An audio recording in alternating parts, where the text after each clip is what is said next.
1:15 ng hapon.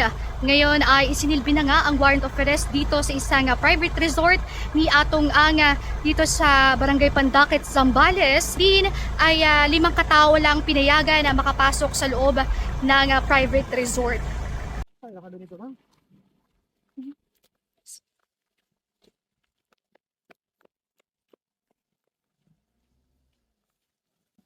Medyo mga kapatid, medyo mabato dito sa punupuntahan namin. Kasama namin ang NBI, NCR.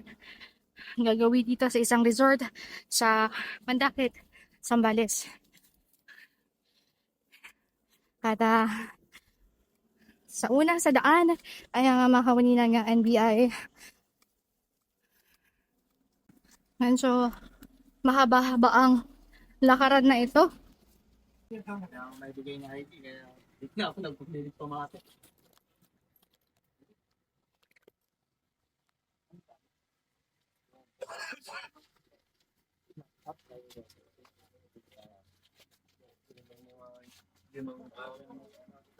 Saan ang pangalan ba nitong resort na to? Yung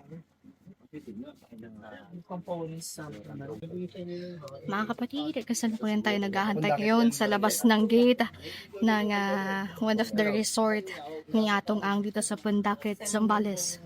Sa pagkakaalam ko, ayon sa mga caretaker doon, kasi matagal na rin tayong pong barangay, po kapitan dito sa barangay, ay pag-aari po dito sa atong pero hindi ko po siya nakikita. Since naging kapitan po ako, 11 years plus 3, 14 years hindi ko pa nakikita, pero ang narinig ko sa kanila is sa kanya po. So matagal na ho itong beach house na ito? Matagal na po. Oo, nakasama ho kayo kanina sa loob, ano? Yes po. Oo, naikot yung Yes po. wala ho nakita niyo. Wala po kami nakita.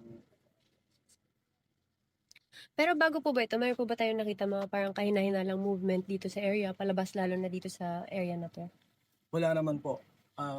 Actually, labas-pasok kami dito dahil nga po laging tinatamaan ng bagyo po ito. Wala naman po kami kahinahinayan nakikita ng bukod sa paggagawa lang ng construction. So private beach resort po ito? Hindi, kasi tumatanggap din po sila. Okay na.